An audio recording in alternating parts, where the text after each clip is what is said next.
So hello guys, कैसे हो यार आप सभी लोग। उम्मीद करते हो कि आप सभी लोग बढ़िया होंगे। आज से हम लोग स्टार्ट करने वाले हैं साकामोतो डेज के एनिमे की एक्सप्लेनेशन वीडियो। यानी कि दोस्तों साकामोतो डेज फाइनली खत्म हो चुका है एंड बहुत ही बढ़िया एनिमे है। एंड साकामोतो डेज की हर एक जो एपिसोड है वो मैं लेके आऊँगा इस चैनल के ऊपर। तो आज हम लोग एपिसोड 1 के बारे में बात करने वाले हैं। तो बिना किसी टाइम वेस्ट करते हुए वीडियो को स्टार्ट कर लेते हैं। चलो यार, सबसे पहले हम लोग बात कर लेते हैं साकामोतो डेज एपिसोड 1 के बारे में। कहानी की शुरुआत होती है एक बहुत ही ज़्यादा फाइटिंग सीन के साथ, जहाँ पर हमें दिखाया जाता है कि एक आदमी जिसके सामने बहुत ज़्यादा दुश्मन थे एंड वो सारे के सारे लोगों को बहुत ही खतरनाक तरीके से मार रहा होता है। एंड उसको मारने में बहुत ही ज़्यादा मज़ा आ रहा था क्योंकि उसके सामने बहुत सारे लोग थे, लेकिन उसको एक खरोच तक नहीं आई। तो समझ सकते हो जो हिटमैन थे वो बहुत ही ज़्यादा स्किलफुल थे। यानी कि जो थे उसके सामने, उसका नाम था साकामोतो तारो, जो कि उस टाइम पे एक बहुत ही ज़्यादा खतरनाक हिटमैन हुआ करते थे। एंड जिससे जो है उस टाइम के हर एक दुश्मन लोग, हर एक यहाँ पर मतलब जो भी गुंडे लोग थे वो बहुत ही ज़्यादा डरते थे। एंड वो बहुत ही बढ़िया एक हिटमैन था जो कि अपने स्किल में बहुत ही ज़्यादा मशहूर था। लेकिन फिर एक दिन आता है जब हमें दिखाया जाता है कि हिटमैन जो है एक मतलब शॉप के अंदर जाता है जहाँ पे जो है उसे एक लड़की से बहुत ही ज़्यादा प्यार हो जाता है। एंड फिर जो है वो लोग शादी भी कर लेता है। एंड फिर साकामोतो को एक बहुत ही प्यारी बेटी भी हुआ है। फिर उसके बाद हमें दिखाया जाता है कि साकामोतो का एक शॉप होता है एंड जिसके अंदर साकामोतो काम वगैरह करते हैं, मतलब खुद का ही शॉप है। एंड जहाँ पर हमें दिखाया जाता है कि साकामोतो बहुत ज़्यादा मोटा हो चुका है, जैसे कि आप लोग इस पिक्चर के ऊपर भी देख सकते हो। तो साकामोतो अब बहुत ज़्यादा मोटा हो चुका है एंड अपने पुरानी दुनिया को छोड़ दिया है। यानी कि अब वो पहले जैसा लोगों को मारता नहीं है एंड वो हिटमैन अब नहीं रहा है। अब वो एक आम सी ज़िंदगी जी रहा है अपने बीवी एंड बच्चे के साथ। फिर हमें दिखाया जाता है कि शॉप के सामने एक लड़का बैठा हुआ होता है, जिस लड़के का नाम हमें बाद में पता चलता है। एंड मैं अभी आपको बता दूँ, इस लड़के का नाम है शिन। इसके बाद हमें नज़र आता है कि दुकान के अंदर एक बच्चा आता है एंड वो बच्चा बहुत ही मज़े से खेल रहा होता है अपने तीर गुलती के साथ। फिर दुकान के अंदर एक आदमी आता है, लेकिन उस बच्चे की एक छोटी सी गलती की वजह से उस आदमी का पैंट ख़राब हो जाता है। यानी कि उस पैंट के ऊपर एक बहुत ही ज़्यादा मतलब इंक लग जाता है, जिसकी मदद से वो बंदा बहुत ही ज़्यादा गुस्सा करता है उस बच्चे के ऊपर। लेकिन फिर हमें दिखाया जाता है कि साकामोतो के पास एक खतरनाक पेन थी उसके हाथ में। एंड हमें दिखाया जाता है कि वो पेन जो है उस आदमी के गले में घुसा डालता है, फिर वो मार देता है उस आदमी को। लेकिन ऐसा सोचता है साकामोतो, असल में साकामोतो ये चीज़ नहीं करता है। फिर उसके बाद जो है वो आदमी यहाँ पर गुस्से में दुकान छोड़ करके चले जाता है। फिर हमें नज़र आता है शिन, जो कि लड़का पहले दुकान के बाहर बैठा हुआ था। फिर वो आके साकामोतो को बोलता है, क्या भाई साकामोतो कैसे हो, पहचाना तुम्हें, मैं हूँ शिन। तुम यहाँ पर उस आदमी को अपने पेन से मारने की कोशिश कर रहा था ना, मुझे सब कुछ पता चल चुका है। असल में दोस्तों शिन जो है उसको जो है माइंड रीड करना आता है, यानी कि लोगों का मन जो है वो आसानी से पढ़ सकता है। तो यहाँ पर साकामोतो उस शिन को जो है एक बहुत ही ज़्यादा घूसा मारता है। असल में वो ऐसा करने का सोचता है लेकिन ऐसा करता नहीं है। लेकिन शिन जो है वो समझ चुका था पहले से ही, क्योंकि उसको माइंड रीड करना आता है। तो इसीलिए शिन बोलता है, क्या तुम मुझे मारना चाहते हो। फिर इसके बाद हमें दिखाया जाता है कि शिन एंड साकामोतो शॉप के बाहर एक टेबल चेयर के ऊपर बैठा हुआ होता है। एंड वो यहाँ पर साकामोतो जो है नूडल्स खा रहा होता है। लेकिन शिन बोलता है, तो आप साकामोतो हो एंड आप पहले कितना ज़्यादा खतरनाक हिटमैन हुआ करते थे एंड आप यहाँ पर आप बहुत ही ज़्यादा मोटे हो चुके हो एंड इस दुकान में काम कर रहे हो, सच में तुम एक जोकर लग रहे हो, इस तरीके से बोलता है। लेकिन यहाँ पर साकामोतो को कोई फ़र्क ही नहीं पड़ता है। साकामोतो अपने मन ही मन में बोलता है, मैं मोटा ज़रूर हूँ लेकिन अभी मैं तुझे मार सकता हूँ। लेकिन ये जो बात साकामोतो अपने मन में सोचता है, शिन को तो ये माइंड रीड करना आता है। तो शिन ने बोला, यार क्या शिन अब मन में सोच रहा है, यार क्या सच में ये मुझे अभी भी मार सकता है। फिर उसके बाद यहाँ पर शिन बहुत ही ज़्यादा मतलब कोशिश करते हैं कि साकामोतो को पुरानी दुनिया में वापस ले जाने के लिए। यानी कि वो चाहते हैं कि साकामोतो जो है फिर से एक बार हिटमैन बन जाए जैसे कि वो पहले हुआ करते थे।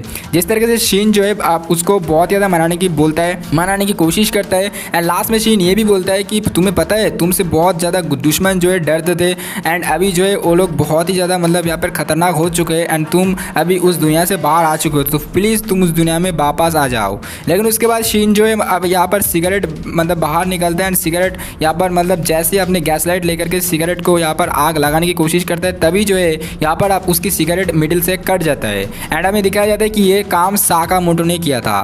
फिर इसके बाद यहाँ पर शिन बहुत ही ज़्यादा मतलब उसको लगा था, यार कैसे ये साकामोतो कर सकते हैं। मतलब उसको लगा कि साकामोतो पुरानी दिन से वापस तो आ चुका है, मतलब अभी उन्हें एक नया ज़िंदगी शुरू किया है। लेकिन साकामोतो बहुत ही ज़्यादा मोटा भी हो चुका है, लेकिन फिर भी उसका जो स्किल है वो कम नहीं हुआ है। फिर उसके बाद जैसे ही साकामोतो वो सिगरेट को काटने के बाद बोलता है, पीछे बोर्ड दिखाता है जहाँ पे लिखा हुआ रहता है कि नो स्मोकिंग।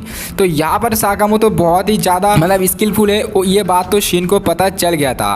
फिर शिन उन्हें फिर भी मतलब यहाँ पर मनाने का सोचता है कि बोलता है यार प्लीज़ हमारे काम पे वापस आ जाओ, लेकिन उनको कोई फ़र्क नहीं पड़ता साकामोतो को। साकामोतो मन ही मन में यहाँ पर नूडल्स वगैरह खा रहे होता है। फिर उसके बाद एक आदमी को हमें दिखाया जाता है जो कि उस दुकान के साइड से जा रहा था। फिर वो बोलता है, हेलो साकामोतो कैसे हो, खाने के टाइम पे यहाँ पर तुमको परेशान किया, लेकिन क्या तुम मुझे एक मदद कर सकते हो। ये सुन करके शिन बहुत ही ज़्यादा हैरान हो जाता है। मतलब शिन को लगता है कि शायद से ये आदमी साकामोतो को कोई से भी आदमी को मारने का सुपारी दे रहा होता है, लेकिन ऐसा कुछ भी था नहीं। साकामोतो के लिए ऐसा कुछ था नहीं। मतलब साकामोतो जो है सारे के सारे लोगों को एक एक करके मदद कर रहा होता है। फिर उसके बाद शिन के सामने बहुत सारे ऐसे लोग भी आते हैं जो कि जो है साकामोतो से मतलब हेल्प मांग रहा होता है, एंड साकामोतो उस सारे के सारे बंदे को जो है हेल्प करता है। लेकिन ये सब सारे के सारे चीज़ देखने के बाद शिन बोलता है, तुम यहाँ पर क्या कर रहे हो साकामोतो, तुम सारे के सारे लोगों को ऐसे हेल्प कर रहे हो, पहले तो तुम एक बहुत ज़्यादा खतरनाक हिटमैन हुआ करता था, सच में तुम एक जोकर लग रहे हो। फिर उसके बाद साकामोतो को वैसे भी कोई फ़र्क नहीं पड़ता था उसके बातों से। फिर हमें दिखाया जाता है कि जो है शिन जो है अपने कार में जाके बैठ जाता है एंड फिर से वापस जाने का सोचता है। लेकिन अब हमें कहानी के अंदर एक बहुत ही ज़्यादा ट्विस्ट नज़र आता है, यानी कि अब हमें नज़र आता है कि शिन को जो है एक बॉस ने भेजा था, यानी कि जो कि उस दुनिया की बॉस है, एंड वो एक्चुअली शिन को भेजा था ताकि वो साकामोतो को फिर से उस दुनिया तक लेकर के आ सके। अगर वो नहीं माने तो उसको मारने के लिए बोला था। फिर उसके बाद जो है इस बॉस का फ़ोन आता है शिन के पास, एंड फिर जो है ये सारे के सारे बात बोलता है शिन को कि क्या तुमने साकामोतो को मार दिया या फिर क्या साकामोतो हमारे साथ आने के लिए तैयार है। तो यहाँ पर शिन बोलता है, सर प्लीज़ आप उसका पीछा छोड़ दो, क्योंकि साकामोतो जो है अब बहुत ही ज़्यादा मोटा हो चुका है, वो अब कुछ नहीं कर सकता एंड वो हमारी अब कोई सरदर्द नहीं है। लेकिन फिर उसका बॉस को हमें दिखाया जाता है एंड बॉस बोलता है कि तुम्हें तो पता ही है हमारी यहाँ पे कुछ लूट है। मतलब वो बोलता है कि हमारे यहाँ पर कुछ नियम है, अगर यहाँ पर बंदा ये धंधा छोड़ देता है फिर उसको मरना ही पड़ता है, एंड साकामोतो ने रूल ब्रेक किया है, तो यहाँ पर तो साकामोतो को मारना ही पड़ेगा। तो यार प्लीज़ तुम साकामोतो को मार दो, इस तरीके से बोलता है अपने बॉस। उस बच्चे को ऑर्डर देता है शिन को, बोलता है तू साकामोतो को मार दे, नहीं तो हमारे पास और भी बहुत सारे लोग हैं, वैसे भी साकामोतो मर ही जाएगा। फिर उसके बाद यहाँ पर फ़ोन कट देता है शिन, क्योंकि वो बॉस बहुत ही ज़्यादा यहाँ पर गुस्सा हो रहा था। फिर हमें दिखाया जाता है कि शिन जो है यहाँ पर मतलब शावर वगैरह ले रहा होता है अपने घर के अंदर एंड रात में सो रहा होता है। फिर उसको याद आता है कि साकामोतो के पुराने दिन की बात, जो कि साकामोतो के साथ वो भी काम कर रहा होता है पुराने दिन में। लेकिन अब उन्हें लगता है कि अगर ये काम शिन नहीं किया है तो कोई और तो कर ही देगा, तो इसलिए शिन सोचता है मैं ही जाके साकामोतो को मार देता हूँ। फिर उसके बाद रात के अंदर साकामोतो को मारने के लिए शिन निकल पड़ता है एक गन लेकर के। फिर साकामोतो को मारने के लिए शिन जो है उसके दुकान तक पहुँच जाता है एंड जहाँ पर साकामोतो मौजूद होता है। फिर यहाँ पर शिन वहाँ पर जाने के बाद शिन जो है उसको मारने का सोचता है, लेकिन यहाँ पर शिन जो है उसको मार नहीं पाता है, क्योंकि यार मतलब साकामोतो बहुत ज़्यादा स्किलफुल बंदा था। साकामोतो जो है अपने आइसक्रीम की मदद से जो है उसको डाइवर्ट किया दिया एंड साकामोतो छुप गया। फिर उसके बाद वो साकामोतो को ढूंढ रहा था शिन, एंड वो मिल नहीं रहा था उसको, लेकिन फिर कैंडी से यहाँ पर हमला किया साकामोतो शिन के ऊपर। फिर उसके बाद इस तरीके से बहुत ही ज़्यादा खतरनाक स्किलफुल की मदद से साकामोतो जो है यहाँ पर शिन को मार गिराता है, यानी कि एक बहुत ज़्यादा किक मारता है जिसकी वजह से साकामोतो शिन को एक ही झटके में गिरा देता है। फिर उसके बाद जैसे यहाँ पर शिन का आँख खुलता है तो शिन नज़र आता है कि साकामोतो के घर, यानी कि शिन बोलता है कि अब मैं कहाँ हूँ। फिर उन्हें पता लगता है कि शिन के सामने जो भी मौजूद थे वो है साकामोतो के वाइफ एंड साकामोतो की लड़की। फिर वो बोलता है तुम उठ गए, चलो आओ नीचे आओ खाना खाने के लिए। फिर उसके बाद साकामोतो के परिवार जो है वो बहुत ज़्यादा उसका खातिरदारी कर रहा था। फिर जैसे ही वो खाना खाया यहाँ पर शिन उनके आँख से आंसू निकल गया, क्योंकि उनको भाई बहुत ज़्यादा टेस्टी लगा था ये खाना। फिर उन्हें सारे के सारे बात पता चल गया कि आखिरकार क्यों यहाँ पर साकामोतो पुरानी जो जगह थे उसमें वापस क्यों नहीं जा रहा है, क्योंकि यार यहाँ पर जो लाइफ है बहुत ही ज़्यादा मस्त है। उसके बाद जो है यहाँ पर रात होता है। फिर यहाँ पर शिन जो है अपने घर जाने के लिए सोचता है। फिर साकामोतो से बोलता है थैंक यू फॉर, मतलब वो बोलता है कि खाने के लिए शुक्रिया, इस तरीके से बात बोलता है। फिर वो चला जाता है। फिर उसके बाद यहाँ पर वो हमें दिखाया जाता है कि बॉस के पास जाता है शिन, एंड फिर जो है शिन बॉस से मतलब यहाँ पर रिक्वेस्ट करता है। वो यहाँ पर मतलब घुटने में भी बैठ गया था एंड उस बॉस से रिक्वेस्ट करता है कि प्लीज़ साकामोतो को मत भरो।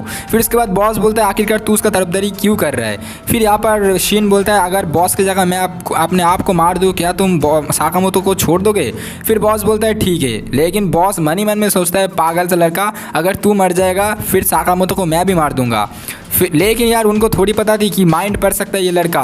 फिर उसके बाद ये लड़का अपने गन को बॉस की तरफ टांगता है। फिर उसके बाद इन दोनों के बीच में फाइट स्टार्ट हो जाता है। फिर उसके बाद शिन जो एक एक करके सारे के सारे लोगों को मारता है, लेकिन शिन के पास अब एक लास्ट मैगजीन थी, तो इसीलिए शिन जो वहाँ से भागने का सोच रहा होता है। लेकिन शिन जैसे ही भागने के लिए जाता है उनके पैरों में एक गोली लग जाता है। फिर उसको जो है चारों ओर से यहाँ पर घेर लिया जाता है। फिर साकामोतो को दिखाया जाता है हमें एक बार, जहाँ पर साकामोतो जो है अपने दीवार को कुछ एक बटन से मतलब घुमा दे रहा होता है, एंड जहाँ पर पीछे हमें दिखाया जाता है बहुत सारे बंदूक है। यानी कि साकामोतो पुराने दिन से वापस आ तो चुके थे, लेकिन यार उनके पास बहुत सारे ऐसी चीज़ भी थी जो मतलब वो टेक्निकली उसको यूज़ करते थे एंड उसके परिवार को नहीं पता थी। तो वो अपने गन को लेकर के फिर उसी स्पॉट पर पहुँच जाते हैं। यानी कि हमें अचानक से दिखाया जाता है कि जैसे ही शिन को चारों ओर से घेर लिया जाता है, फिर साकामोतो आके उन तीनों को मार देता है एंड अचानक से साकामोतो शिन के सामने आ जाता है।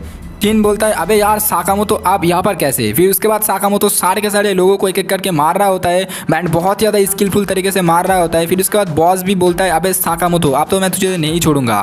फिर उसके बाद बॉस को भी यहाँ पर साकामोतो मार देता है एंड लास्ट में आकर के शिन बोलता है साकामोतो आप यहाँ पर कैसे। एंड फिर ये सारे के सारी चीज़ देख करके शिन जो है बहुत ही ज़्यादा ही मतलब यहाँ पर मतलब वो हैरान हो जाते हैं कि किस तरीके से साकामोतो सारे के सारे लोगों को मार दे रहा होता है। लेकिन यार लास्ट में जब ये बोलता है, फिर उसके बाद शिन बोलता है मैं आज ही जो है यहाँ पर छोड़ के जा रहा हूँ ये जो दुनिया है।